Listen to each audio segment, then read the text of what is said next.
Hey, it's Seabass, and oh boy, do I got a story for you all today. So, sit down and get ready for the lecture.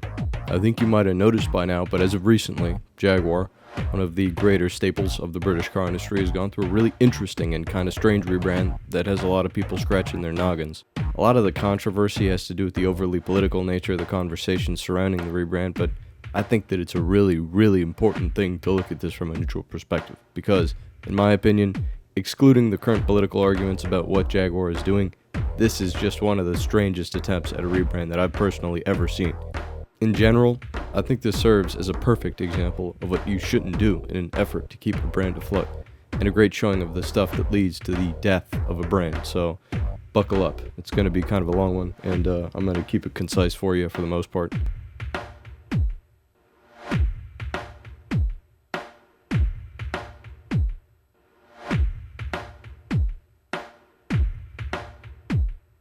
So, first, I figured we'd start with how we got to where we are in current events.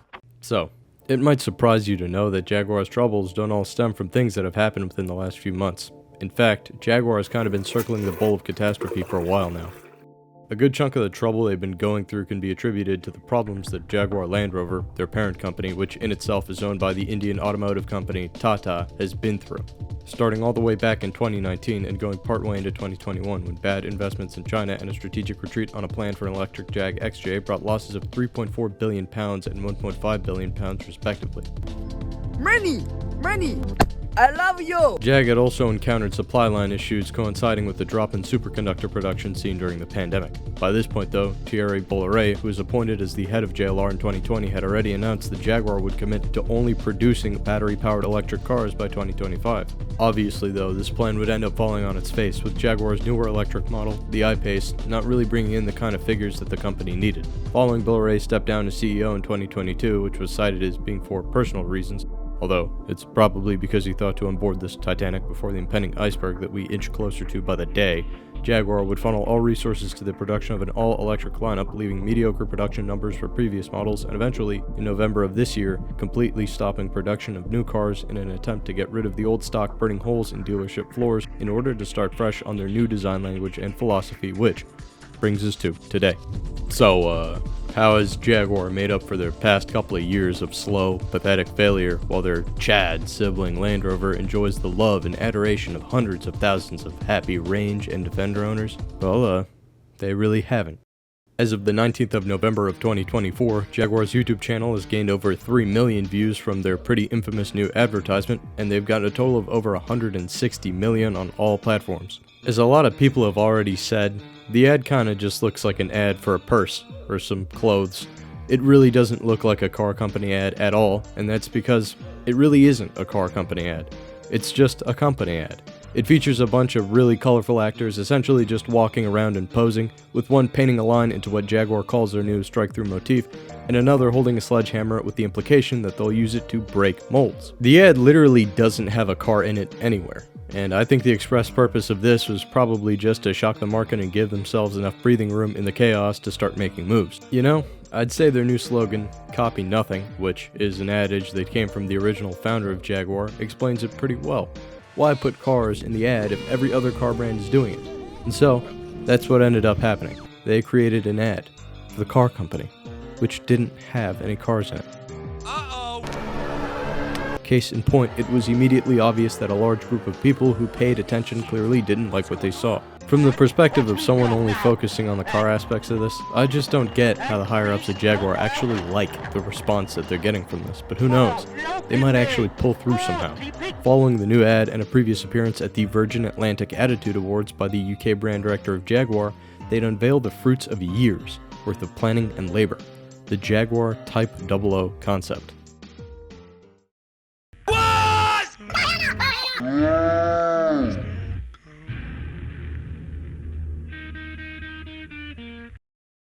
Hey champ, I'll be honest with you.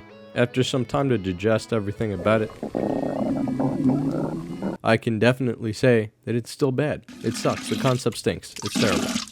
Jaguar's approach with the 00 was to subvert basically everything in terms of norms of what other companies have done with concepts as well as production cars. What they ended up with was a giant pink pleasure device with absolutely nothing in the way of objectively good design features aside from the general body lines, which you can tell are good because most young children who like cars in one way or another end up doodling something real similar to it during the little time they have between picking their noses and eating Play-Doh. From the front, you can kinda tell that they got some sort of inspiration, or at least a vague idea, from cars like the new 7 Series BMW or the Rolls-Royce Spectre in terms of lights. But from there, it really is pretty original, aside from the wheels, which look copy-pasted off of some recent Audi. The car is long enough for 4 seats, but it only has 2. There are no side mirrors, since they got subbed for cameras. There are no traditional taillights because they were turned into light bars to fit the whole strike-through motif the Jaguar worked into the rear, and there is no rear windshield because the car has cameras and they thought it would look bold and interesting. The interior is full of things like travertine stone and brass, and while the seats and flooring are covered in a special wool blend, the seats look like a concrete bench you'd find outside some art installation. The whole interior is cut in half by a giant partition that gives me the same sort of vibe as what's in some mid-2000s Mini Cooper models. The thing looks like it weighs more than some yachts, and the statement that it makes about trying to be original, even if it can be polarizing, doesn't really bode well for the company, because I honestly don't know if they even know just how hard it'll be to weather the storm of trying to re-establish themselves with starter moves like these.